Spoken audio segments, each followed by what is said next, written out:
pemirsa, bersama saya Asni Masuda di program IUI, program interview untuk pendidikan Indonesia.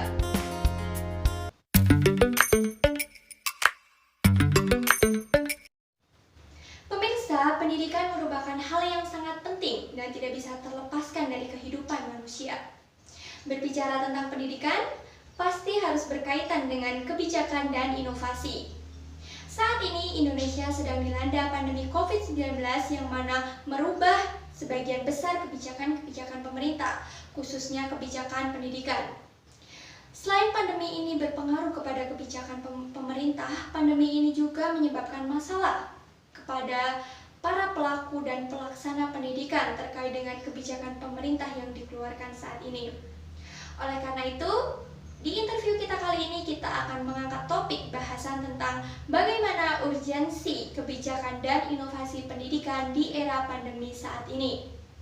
Pemirsa sekalian, di sini saya bersama 4 narasumber saya. Yang pertama ada Ibu Ella selaku guru sekolah dasar, ada Ibu Nancy selaku wali atau orang tua salah satu siswa, ada Bapak Arul selaku ketua RT di sebuah desa di Pangandaran, dan ada Saudari Intan selaku mahasiswi di salah satu universitas di Indonesia.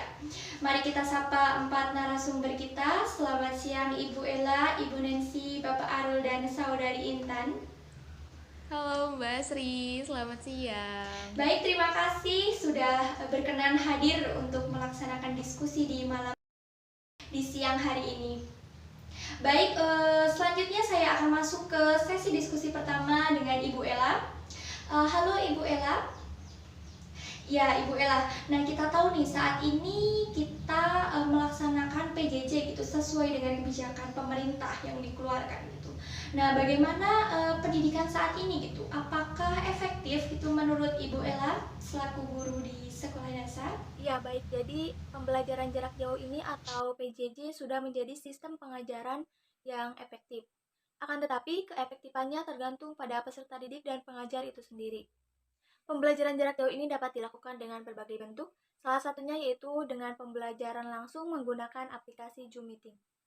Dalam pembelajaran, penggunaan aplikasi Zoom Meeting ini dapat membantu menjaga siswa agar tetap di rumah, tetapi tetap memiliki waktu khusus untuk belajar.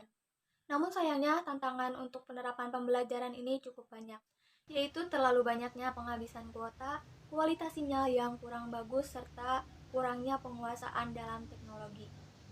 Jadi pembelajaran jarak jauh ini bisa dikatakan efektif jika peserta didik berhasil dengan model pembelajaran yang dilaksanakan. Tetapi semuanya dikembalikan lagi kepada pelaksana pembelajaran jarak jauh, baik pengajar maupun peserta didik. Baik Ibu Ella. Nah, karena Ibu Ella tadi menyebutkan masalah ya, masalahnya. Masalah apa nih yang Ibu alami gitu, khususnya dalam PJJ saat ini?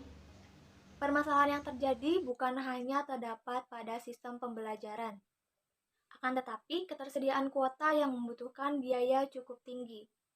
Hal ini pun menjadi permasalahan sangat penting bagi siswa. Koneksi jaringan internet pun menjadi salah satu kendala yang dihadapi oleh para siswa. Apalagi siswa tersebut tempat tinggalnya di daerah pedesaan yang sulit untuk mengakses jaringan internet. Baik Ibu Ella, terima kasih atas jawabannya. Nah, selanjutnya saya beralih ke Ibu Nancy. Halo Ibu Nancy. Nah Ibu Nancy ini sebagai orang tua gitu dari buah hati Ibu. Nah, pasti Ibu mendampingi buah hatinya dalam melaksanakan PJJ gitu ya Bu. Nah, dari Ibu Nancy sendiri ini apakah setuju gitu Ibu dengan sistem pembelajaran jarak jauh atau PJJ ini? Iya nih Mbak Sri, belakangan anak-anak saya tuh belajarnya secara daringnya udah setahun belakangan sih Mbak. Saya pribadi sih setuju-setuju aja sih Mbak untuk kegiatan pembelajaran yang PJJ seperti ini. Untuk alasannya karena saya pribadi ya merasa anak saya tuh masih kurang telaten untuk jaga kebersihan sama jaga kesehatannya. Jadi saya khawatir nih pergi sekolah sehat tapi pas pulang-pulang bawa virus atau bawa penyakit gitu ya. Jadi masih rawan banget gitu sih Mbak. Terus yang kedua tuh sekarang saya lebih tenang gitu untuk jaga anak saya, lebih kepantau sama saya dan orang-orang di rumah. Seperti itu sih Mbak. Nah, baik Ibu Nancy. Nah, Tadi kan terkait dengan PJJ Ibu sangat mendukung ya Bu. Nah sekarang nih dalam pelaksanaan PJJ ini tadi disebutkan ada kesulitan-kesulitan. Nah kesulitan apa nih yang Ibu Nancy hadapi gitu dalam pendampingan PJJ terhadap buah hati Ibu? Ya, untuk masalah yang saya hadapi selaku orang tua saat ini paling cuma satu sih Mbak. Kan saya sama papanya masih ada tuntutan untuk kerja di luar rumah, jadi paling untuk masalah waktu tuh kita masih rada bingung untuk bagi-baginya, harus kerja, harus bantuin anak nggak belajar, harus main juga, harus quality time juga. Tapi sekarang cukup kebantu kok Mbak sama ada yang bantu di rumah. Baik Ibu Nancy, terima kasih atas jawabannya. Sangat pro sekali ya Bu dengan PJJ saat ini ya Bu. Walaupun banyak hambatan-hambatan yang dialami gitu ya Bu. Nah baiklah, kita beralih ke Bapak Arul. Halo Bapak Arul. Nah sesuai dengan tempat tinggal Bapak yaitu di sekitar Pangandaran ya Pak, betul? Nah, Bapak kan melihat nih saat ini fenomena di Pangandaran sendiri gitu, banyak wisata, tempat wisata yang buka gitu, dan banyak wisatawan juga yang berkunjung dari anak-anak sampai dewasa gitu. Nah, Bapak melihat fenomena ini dengan wisata, pariwisata dibuka sedangkan sekolah masih ditutup. Nah, bagaimana nih pendapat Bapak tentang kebijakan ini selaku Ketua RT gitu ya Pak yang memperhatikan sekitar daerah Bapak? Saya merasa prihatin. Mengapa demikian? Karena dalam hal ini seharusnya masyarakat sadar bahwasanya sekolah saja belum dapat digunakan dengan baik dan pembelajaran PJJ belum maksimal. Walaupun pemerintah sudah membuka objek wisata, seharusnya masyarakat lebih memilih untuk diam di rumah dan sadar akan pentingnya membantu anak dalam pembelajaran jarak jauh. Tetapi melihat sekarang masyarakat lebih banyak pergi ke objek wisata sebagai tempat untuk melaksanakan liburan di saat waktu belajar atau bekerja di rumah. Setiap masyarakat harus bisa saling support untuk sadar agar memutuskan pandemi ini yang dimana untuk keluar rumah hanya kepentingan mendesak saja. Sehingga dengan demikian kemungkinan besar PJJ akan bisa terlaksanakan karena dipantau oleh orang sekitar rumah dan lingkungannya. Baik Bapak Arul, terima kasih atas jawabannya. Nah satu lagi Bapak nih pertanyaan untuk Bapak Arul. Nah Bapak melihat kondisi di sekitar tempat tinggal Bapak gitu, apakah anak-anak di sekitar Bapak nih produktif melaksanakan PJJ atau sebaliknya Pak sebagai Ketua RT yang mengamati di lingkungan sekitar? Melihat dari lingkungan sekitar saya, pembelajaran PJJ kurang efektif karena kurangnya kesadaran pengawasan dari orang tua, teman-temannya, dan lingkungan sekitar anak. Contohnya seperti di mana keluarga dan lingkungannya peduli kepada anak, maka anak itu akan rajin belajar walaupun daring. Dan sebaliknya, apabila ada keluarga dan lingkungan keluarga yang tidak peduli, maka anak itu menjadi seorang yang pemalas dan sering bermain pada saat waktu pembelajaran daring. Baik Bapak Arul, terima kasih atas jawabannya. Dan terakhir saya beralih ke Saudari Intan. Halo Saudari Intan.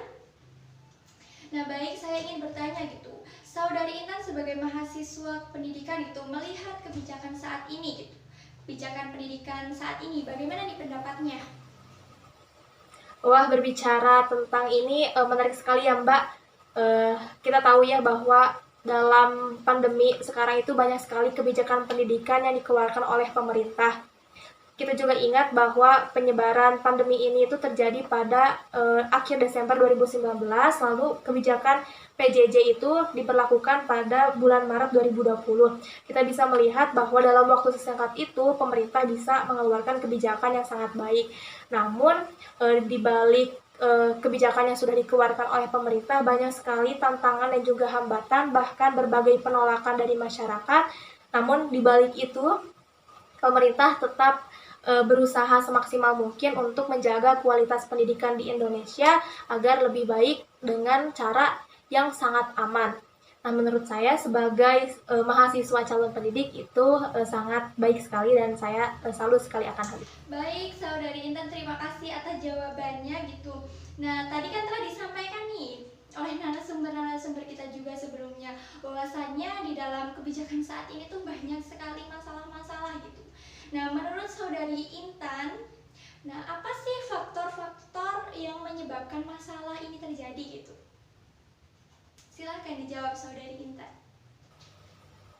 Wah, pertanyaan Mbak Asri ini menarik sekali ya, sangat berkaitan dengan mata kuliah kebijakan dan juga inovasi pendidikan. Nah, di sana itu disinggung terdapat beberapa faktor yang bisa menjadi penghambat kebijakan. Yang pertama itu ada faktor lingkungan, mulai dari faktor lingkungan sekolah maupun lingkungan masyarakat, di mana tidak semua sekolah itu siap untuk menerima kebijakan-kebijakan baru, khususnya di daerah yang tertinggal. Lalu yang kedua ada faktor sumber daya manusia sebagai penerima kebijakan itu, mulai dari siswa, orang tua, guru, sampai masyarakat, di mana kurangnya pengetahuan atau pengenalan mereka terhadap konsep kebijakan, lalu kurangnya kompetensi seorang pendidik dalam menerapkan kebijakan itu. Lalu yang ketiga ada faktor pemerintah setempat, di mana kurangnya sosialisasi atau pengenalan konsep kebijakan itu terhadap masyarakat sehingga terjadi miskonsepsi seperti itu. Baik Saudari Intan, terima kasih atas penjelasan yang begitu rinci ya. Baiklah, selanjutnya saya minta nih saran nih dari narasumber sekalian tentang kebijakan saat ini gitu. Dimulai dari Ibu Ella terlebih dahulu, silakan Ibu Ella untuk menyampaikan sarannya. Meski dalam kondisi yang serba terbatas karena pandemi COVID-19 ini, kita masih bisa melaksanakan kegiatan pembelajaran secara daring.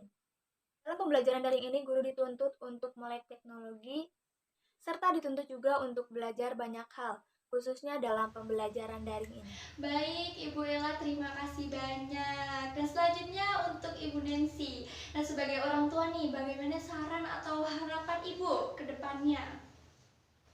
Ya, untuk saran pribadi dari saya, semoga pembelajaran PJJ ataupun tidak PJJ nantinya lebih efektif lagi ke depannya dan tetap menjaga protokol kesehatan nantinya. Terima kasih. Baik Ibu Nancy, terima kasih banyak ya atas harapan dan sarannya dari Ibu. Selanjutnya dari Bapak Arul nih. Bapak Arul silahkan sampaikan saran atau harapan-harapan untuk kebijakan saat ini atau untuk kondisi saat ini. Yang saya harapkan sekarang ini, di mana setiap orang dapat melakukan aktivitas seperti biasanya. Karena jika siswa belajar di rumah, terkadang siswa belajar sendiri, sehingga pemahaman terhadap pembelajaran kurang maksimal. Yang saya harapkan di sini juga fasilitas umum atau objek wisata boleh dibuka untuk meningkatkan perekonomian. Tetapi sekolah juga harus dibuka supaya anak tidak pergi ke tempat umum saat jam pelajaran. Dan anak juga bisa belajar secara maksimal di sekolahnya.